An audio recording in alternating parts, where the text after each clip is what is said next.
Okay, hi guys. This is going to be episode 2 where I will be talking about my personal experience with my stutter, and I have my phone here with some of the questions that y'all have asked for this. It is not something I've ever really gone into super detail about with someone who isn't a close friend or family member, so a little bit worried and a little bit nervous, but hopefully this all really goes well.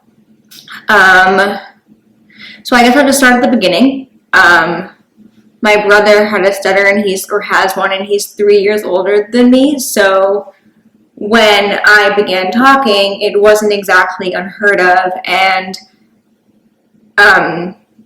him and I were super close. So I think that we just kind of bonded over it as kids, and it was something that I was definitely really bullied for a lot in preschool and kindergarten and stuff, and a lot of children have stutters. Like I'll go into more detail in my next video, which will be more like stats focused and numbers focused, but a lot of kids have stutters and deal with this as children, and then they grow out of it. So that was kind of what we figured would happen. My brother was also young, and it wasn't something that we had any knowledge or information about. Like I don't want it to sound like we knew what it was or understood what it was as kids.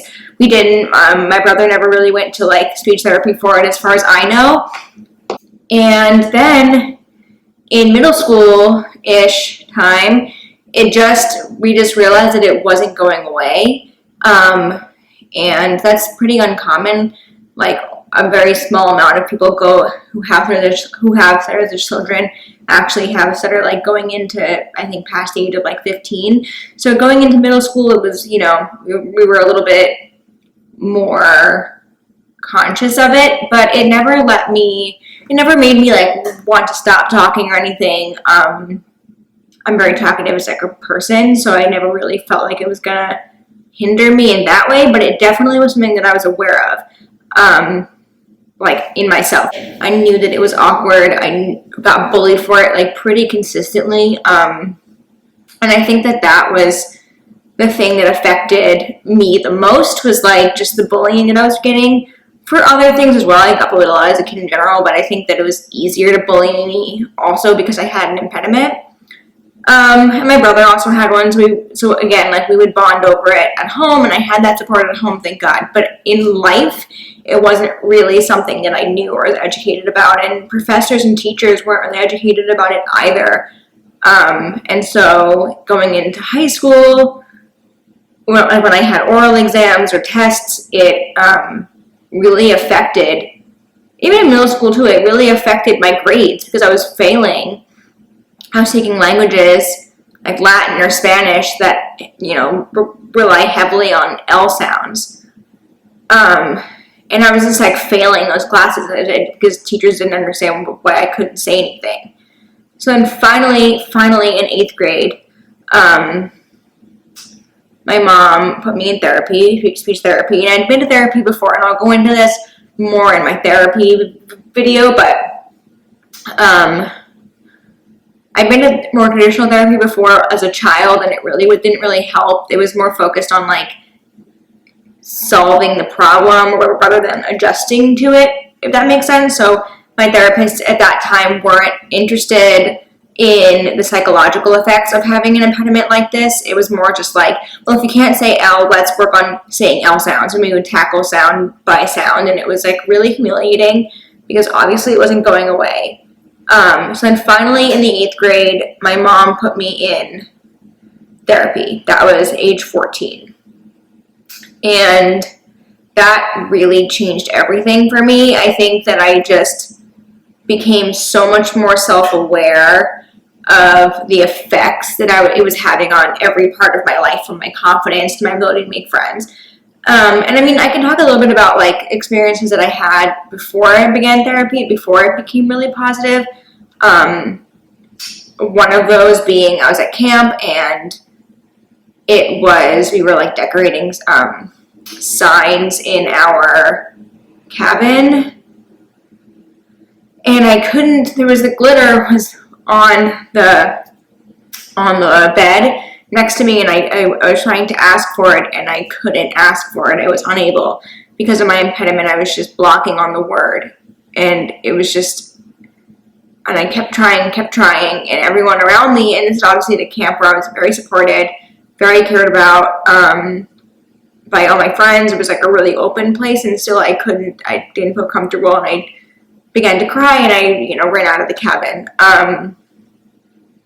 And my counselor followed me out, and we spoke about it, and it was the first time that I really addressed it to somebody who wasn't my mom, wasn't my brother. And I said, I have this thing, and I'm not able to say it, and I can't do it, and I began to cry, and I'm going to cry now because it was so important and so relevant and totally changed how I viewed everything after that. And, she helped me through it in a way that no one else ever really had before. And I realized that there was a community, there was support, but all in life, I'm saying there was support, but I never had seen any of that in my life before. And so when I went to therapy in the 8th grade, I found that support and found that confidence because I'm not going to it more in my therapy video, but there's so many things that people don't consider when talking about an impediment. And I don't want to say that stuttering is like the worst speech impediment. I don't think there really is like a worst. And obviously I'm very fluent now because of those, 5 years that I was in therapy consistently, plus the years after that of the support that I received from my therapists after I stopped going regularly. But it can be really dehumanizing and really embarrassing to have somebody look at you and think that you don't know what you're saying and you don't know what you're doing. And it really, looking back on it now, like now that I can think about it with like some years of distance, like that time in my life where I was really getting bullied, I really didn't feel smart. And I covered this in my Q&A, but I think that one assumption that people think about stutterers that isn't true is that they're not smart or not intelligent. And that definitely, I said that in the video, but it definitely is real. Like I really didn't feel intelligent because I really couldn't say the things that I wanted to say, and I was having to like dodge and weave around words that were bad and hard for me to say. And so I immediately always had this like, in therapy we always would joke that people who stutter are like walking thesauruses, because we always have to be able to see the word that we're going to stutter on coming and then avoid it. That's kind of the general tendency. And one of the questions I received when I asked about this was, do you know when one is coming and do you know how to avoid it? And generally the answer is yes. I can kind of tell just by practice, by having spoken for all these years, I can tell which words and sounds are generally more of an issue. And I can just anticipate. You kind of learn to anticipate certain things.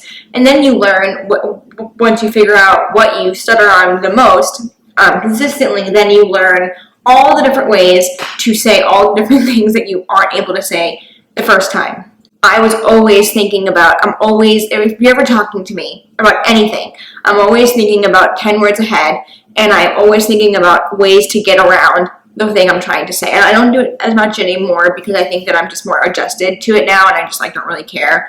For a while, like all I was doing was trying to figure out ways to not stutter, and like that really can take a toll on your mental health when you are 13, 14, 15, 16, and you want to like talk to a boy you like, or you want to go to a party, or you want to be thought of as popular, or any of the stupid mundane things that children and teenagers like care about. Not stupid, like they're important at the time.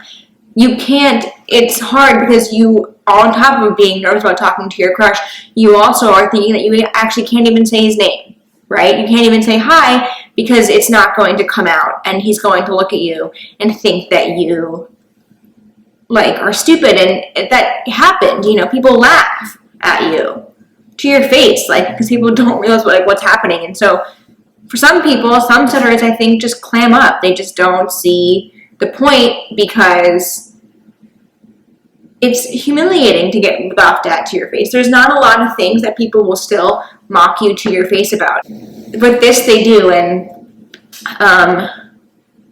It's humiliating. I mean, I don't really even know how to describe the impact that it's had on my life. Like, I don't think that I would be the person that I am if I didn't have to grow up with this. I'm not saying it's like the worst thing to grow up with. I'm obviously very lucky and privileged that this is like the thing that affects me the most, or the thing that like affects my life the most. But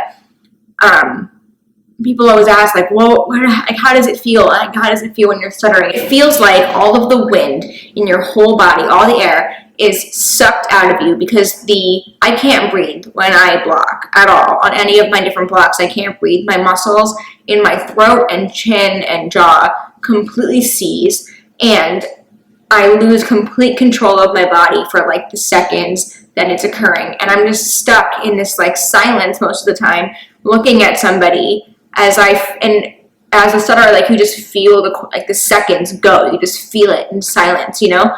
And it's really hard to figure out how to get out of it. Yeah, so if you're blocking and then you stop blocking, it can be hard to regather your breath, because it often happens in the middle of a sentence when you don't even have the ability to stop and tell the person, oh no, I know I was in the middle of saying something, but I can't say it anymore. And you're kind of just stuck with this person. And then if they don't know you, they're kind of like, what is wrong with this person that they can't even say like simple words, like basic words. My name is so hard for me to say. Any stutterer will tell you, anyone that I've spoken to will say that stuttering on your name is the most common thing that most people will go through. So stutterers will most often stutter on their name because it is pretty heavy. It's a pretty weighted thing to say. It's such a crazy thing, because if you don't stutter and you're not educated on it, you don't know what it's like. You don't know what to expect, and you don't know how to deal with it. I wanted to answer some of the questions that you guys have asked, because obviously you guys are so interested in what I am posting about, and it really is blowing me away. So one question is, can you predict when a stutter is going to happen, or is it random? And the answer is kind of both. Some words you can kind of predict, like sounds, that are going to be hard for you. Some like sound patterns can be hard in words. So like my last name is really hard for me to say, because I'll stutter on an M, a Z, a V, and an L, and those sounds all go back to back in my name. Next question is, have you ever had a positive experience due to your stutter, or people that you've met, opportunities that you've had, people that you've helped? So this is a great question, and definitely. I think a positive moment for me was really speaking at the American Institute for Stuttering benefit gala they have every year. It's a fundraising event here in New York. American Institute for Stuttering is where I went for therapy for 5 years. And I spoke at the benefit after my sophomore year of high school in 2012, because I had pitched an article to Teen Vogue and they'd covered it, and I had been interviewed about my stutter, and after the King's Speech had come out and won all of the Oscars. So I was invited, because at the gala they invite 3 patients from their program to speak, and they often honor a celebrity. So that's how I've met Emily Blunt, Bruce Willis, etc., because they've all spoken. It was the worst anxiety I've ever felt in my entire life, but the most instantly gratifying thing I've ever done. And that if I can think of like one moment that like changed my perspective on stuttering, it was probably that. Like up until then, I was pretty ashamed, pretty embarrassed. And then after that, I kind of felt more empowered, because I just had like celebrities and people that I looked up to and admired were now saying to me, literally to my face, like, we're proud of you. I was like, oh, I don't need the bullies from my high school, because Emily Blunt is saying that I'm super talented. So why do I even need, the bullying? It still affected me after that, but after that, that was definitely like a turning point for me. And the next question is, do you have an easier time in high school than you do now? And I would say it was the reverse. So in high school, I was definitely way more insecure. I'm 24 now, so I kind of work and I'm a little bit more adjusted. But in high school at 16, 17, 18, It was the worst. It was so humiliating, and I was so not adjusted to it. One thing that really stood out to me in high school that was entirely like so negative, and I think about it now and it's like, it's so bad. I was in French my sophomore year of high school. I was having a hard time because of all the L sounds, and saying the words were hard just by way of my stutter, and I didn't know how to get around it because L is like one of my most common sounds that I stutter on, and L is like la is every single word in French. So, but I was determined to get it right, and my dad stutters and he speaks Italian. If he could speak Italian fluently and English, I could speak French, damn it. Like, I was so determined. I had to give an oral exam, and I was so nervous about it, and I was stuttering so bad, and after class, it was just like half through the year, I'm gonna cry about it.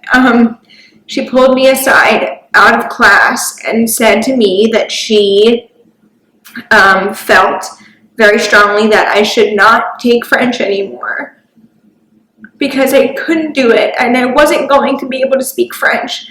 And I tried to explain to her that I had a stutter, and that it wasn't, I didn't understand, that I wanted to learn, and I was open to taking tutoring, and she said that I should do ASL, American Sign Language, because that might be an easier language for me to do given my situation. Over winter break, she transferred me out of the class, and I had to drop into ASL halfway through. And everybody knew that was why. The whole grade really knew that she'd kicked me out of French. And like, I wasn't a bad student. I was actually a really good student. I really cared about what I did, and I cared about my work. And all I wanted to do was be able to speak French. And it's so dumb to cry about it because it's like not even relevant to my life anymore. It's like to think that a teacher, like a professor, was going to make a student who was obviously passionate, obviously cared about the language, make the student transfer out and forbid that person from pursuing their, my dream of speaking French because of an impediment. And then to think that like the entire administration of that school proceeded to agree with her and said, you know what, yeah, Julia shouldn't be able to speak French. She shouldn't be able to take this class because she has an impediment, and we're going to kick her out of the class. It was humiliating, and I never forgot what that felt like to go home and tell my mom that I had been kicked out of a class. It's like so traumatizing to think that like someone did that, But then I will contrast that with like a positive school story. In college, when I got to college, I had to take a rhetorical arts class. And the final was to get up in front of the library during finals week and present an argument on this like pedestal that he'd built. I went to him and I said, hi, like no problem with the assignment, but would it be possible for me to give the speech to you in private because I have a stutter and like I really don't want to be marked down. So is there any way that I can just do this privately or like in the classroom or like just not in front of like the school at large? And he was like, nope, you got to do it.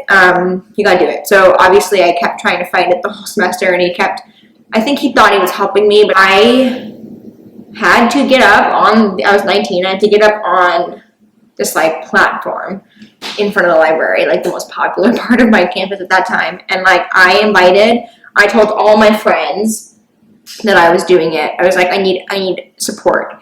And so many of my friends came and stood and supported me and let me be, and again, like if I think about the gala being a changing point, that was also a changing point, that I was now in this environment in my school that was going to be more supportive. And I guess one thing I can think about too is like, how has it impacted my relationships? How have my relationships been affected? How have my friends been supportive? And how can people be supportive of stutterers if they know them, if they meet them? The biggest thing is to give them time, give them room, and give them the space to say what they have to say. It's really, really, really important. People don't know how important it is to just be kind about this. When you don't have people supporting you in the past, friends, boyfriends, and then all of a sudden you have someone that is going to say to you, you know what, no, Julia, like, take your time. It completely changes the game for you. And for me, I did anyway. Someone asked me once, like, if you were given a pill or if a surgery was designed tomorrow to get rid of the stutter and to do away with it, you know, and I'm not even ashamed of this, like, I would do it. I don't want to sit here and say, I'm so proud, I'm so happy with what's going on. I'm not. I'm still very much adjusting to it, and I still very much would like one day to never have to worry about how my words are going to come out, right? Like, I would take the pill, I would do the surgery, and I'm not ashamed of that, because I think it's important to recognize that, like, you can be an advocate, be positive, be supportive. I'm not ashamed of it anymore. Do I love it? Of course not. Do I want it gone? Totally. Do I never want anyone to deal with this ever again? Of course. I wish. My dream, because I don't want anyone to be bullied in the way that I was bullied. I don't want anyone to feel the things that I have had to go through. I just don't think I don't think I have it in me to keep quiet about this anymore. And that's why I'm making this video. And that's why I'm making this whole series, is because I am so sick of people not understanding what we deal with. And if we can't get away with it, we can't go away, we can't decide that it won't happen anymore, we can't take a pill. If that isn't an option, the only way forward is to change the public perception. And that is the only reason I am here. I don't want any small child to ever be bullied or taunted or made to feel stupid anymore, because it's not worth it. I'm obviously a very intelligent person. I know what I'm doing. I've gone to amazing schools, worked for amazing companies, and my stutter is not going to change that. It's not going to take any of those things away from me. And if this video, or if this series, or if any of this that I'm doing can impact one person, or affect one boss whose employee stutters, or affect an HR manager who's hiring a stutterer, because I haven't gotten jobs. Like, I've been told after interviews that my communication skills are poor. I don't want anyone to ever go through that, because it's not true. That is the number one takeaway that I want people to see, is that we exist, we're here, we're actors and CEOs and freaking vice presidents and presidential nominees, and there's nothing about this stupid deficiency in my brain that is going to make me any less intelligent. No, I refuse to believe it. So please share this video. Get the word out that this is something I will not, and hopefully we will not, be quiet about. And if you see Joe Biden or Ed Sheeran or Emily Blunt or Bruce Willis, like Samuel Jackson, if you see them stuttering on a word, you wouldn't think that they were stupid, because they're heroes. I really want this to be really positive. Please share this far and wide. I want this to not be an issue that we're hiding anymore. I can't. It's 2020. Like, stop making fun of people.